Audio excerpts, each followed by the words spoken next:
Hey, thanks for joining us today. I'm meteorologist Taylor Cox. Thanks for joining us on this Wednesday afternoon, right in the middle of the work week. Well, we just started October. Welcome to the first day of October, and we are tracking not one, but two storms off the East Coast. Now, Imelda is going to be our big storm, still a Category 2 hurricane right now. Berto, however, is not a storm anymore. It's actually a post-tropical depression, so it has weakened significantly over the last few days from Category 5 to now post-tropical depression.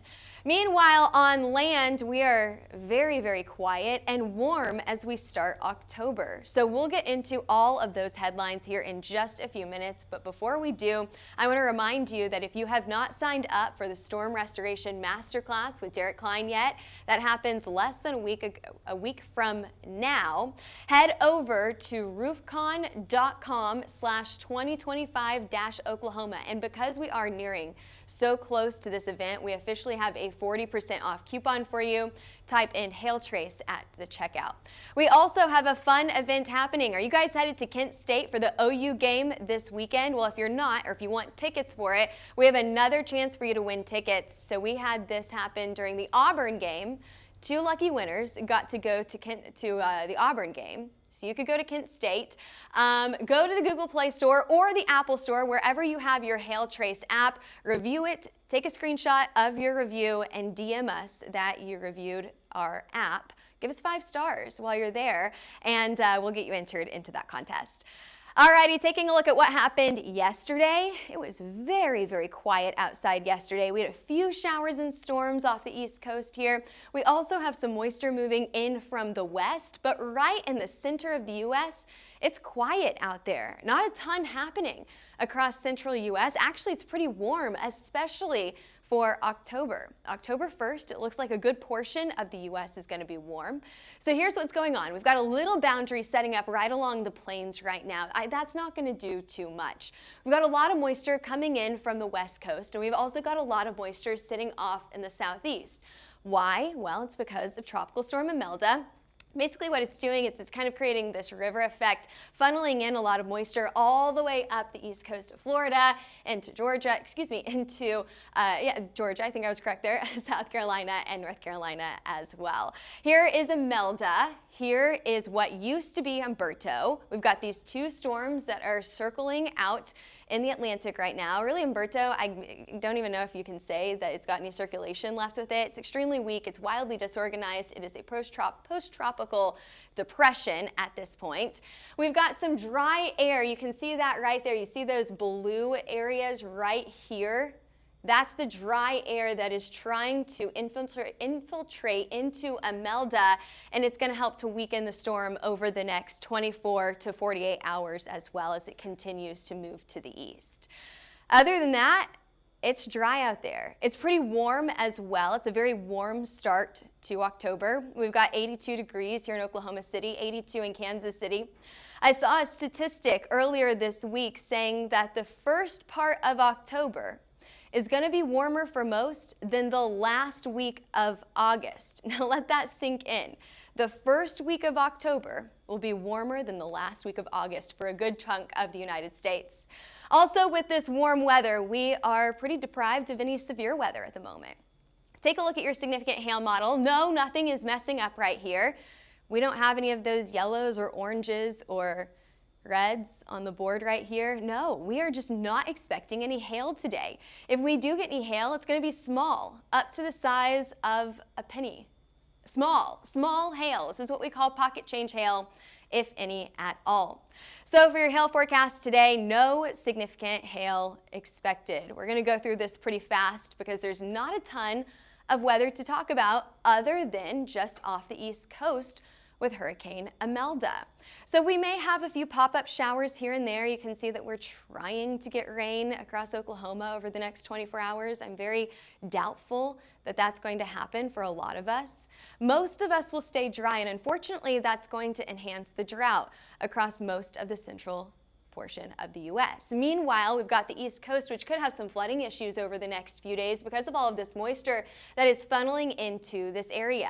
There's Imelda right there. There is what used to be Umberto. It's a very, very interesting setup However, the two of these are going to get in each other's way, and what we're going to see is this once was a Category 2 hurricane weaken significantly as it moves to the east. We've also got some moisture coming in from the west coast right here. You can see that Seattle and Portland are going to get a lot of rain over the next few days as this low pressure system stays pretty stagnant with several fronts that it's trying to push eastward, just not doing a great job. So what you see right now is most likely what you're going to see for the next 48 hours. Temperatures, weather conditions are not going to change too much for most of us across the middle to end of the work week.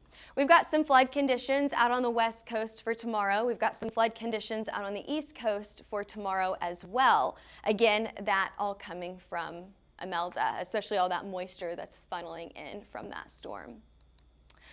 Other than that, let's go ahead and talk about what's happening out in the Atlantic. So my satellite's not loading here. I wanted to show you guys a full satellite view of what's been happening over the last 5 days. Well, you can see those storms right now. Let's go ahead and let's go up. There you go.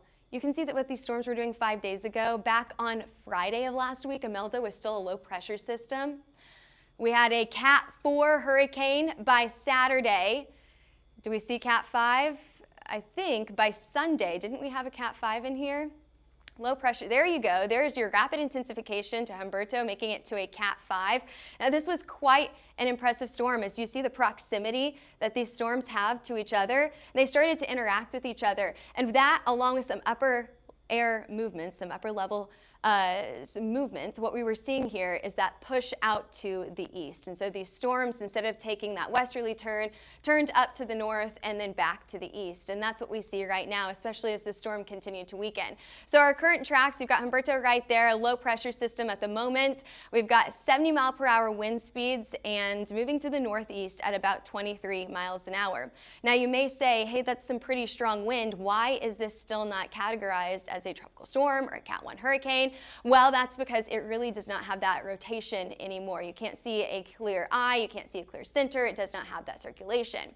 However, Imelda, again, still a Category 2 hurricane. We've got wind speeds at 100 miles an hour, and that pressure actually pretty impressive at 966, moving a bit fast to the northeast at about 20 miles an hour. Now, it cannot sustain this strength for very long. It's going to weaken pretty significantly back into a low pressure system, really losing a lot of that organization and a lot of that spin over the next 24 to 48 hours. The storm will continue to track up to the northeast into some higher latitudes, and then we won't be too concerned with it after that. However, we do have to watch Bermuda. You can see that right in the center of your screen as our spaghetti plots. All of these models are really wanting to send this storm straight into Bermuda, so we'll have to keep an eye on that over the next few hours as well. But we've got a lot of agreements here. Most of these models are sending this straight off to the east. No models want to bring it obviously back to the U.S., so we are not worried about the impacts to the U.S.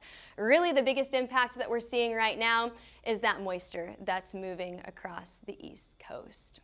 So one more wrap up of Imelda, and that's it. But you can see as we head into the next 4 or 5 days, we are going to get some more rain back into the center of the U.S. It's going to take some time, but I think by this weekend or early next week, you'll see some more moisture back in the center portion of the U.S., just not right now. It's going to stay warm and dry for a little bit. Our average hurricane season, we usually get about 14 named storms. Hurricanes, about half of those turn into hurricanes, and about half of those are major hurricanes. Now, last year we overperformed, so back in 2024 we had 18 named storms. 11 of those were hurricanes, and about 5 of those were major hurricanes. Now, this year we forecasted to see an about average or slightly above average season, so about 12 to 17 named storms and about 2 to 3 of those major hurricanes. Now, for part of that forecast, we've gotten that correct. We've had 2 major hurricanes so far this year, but I do want to remind you that we've got an entire another month that we could still see a lot of activity in the Atlantic. Still in October, oftentimes October is almost as active as August. So we will be watching for storms as we head into this brand new month, as it is October 1st right now. How many storms have we seen so far, how many named storms have we seen so far this year? We've got 1, 2, 3, 4, 5, 6, 7, 8, 9 named storms. So we forecasted 12.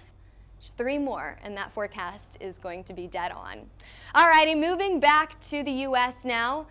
It's warm out there. Have you guys felt this warm weather? I put on long sleeves today, and it felt a little silly to do so because I walked outside and temperatures are currently in the 80s here in Oklahoma. Temperatures will stay above average for a good portion of the U.S. as we head into the later portion of this work week. You can see Friday, Saturday, temperatures will most likely still be above average. Now, we're most likely not talking about the 90s, mid-90s. No, that's not what we're talking about here. I know that you see the red on the board and you say it's going to be hot. Well, no, it's going to be warmer than normal. So if your average for this time of the year is 82, you have a really good chance to be at 87, just a little bit warmer than normal, but most likely not hitting any records here. We got a few 90s that are trying to sneak into Texas. For the most part, the rest of the U.S. is sitting in the 70s and 80s for highs as we head into the end of the work week. And how long is this going to last? For quite some time. We've at least got through the first 10 days of October. Temperatures are going to be above average, so warmer than average here. Especially everyone highlighted here in red. So we have a really good chance to stay warmer than average along the East Coast and through the central of the U.S. That may impact your fall foliage. Maybe that'll impact you guys going to the pumpkin patches as well. We've been trying to decorate our house for fall. It just doesn't feel like it yet. It just does not feel like fall quite yet. It also looks like models are trending to give us a little bit of moisture as we head into the second week of October. So what does warm air and moisture mean? Hopefully we could get a little bit more activity in this area. We'll have to see, we'll have to watch that very closely, but you know the drill here. Our meteorologist will be watching that closely. So give us a follow on TikTok, Instagram, Facebook, YouTube, and Twitter. We're always posting on those platforms.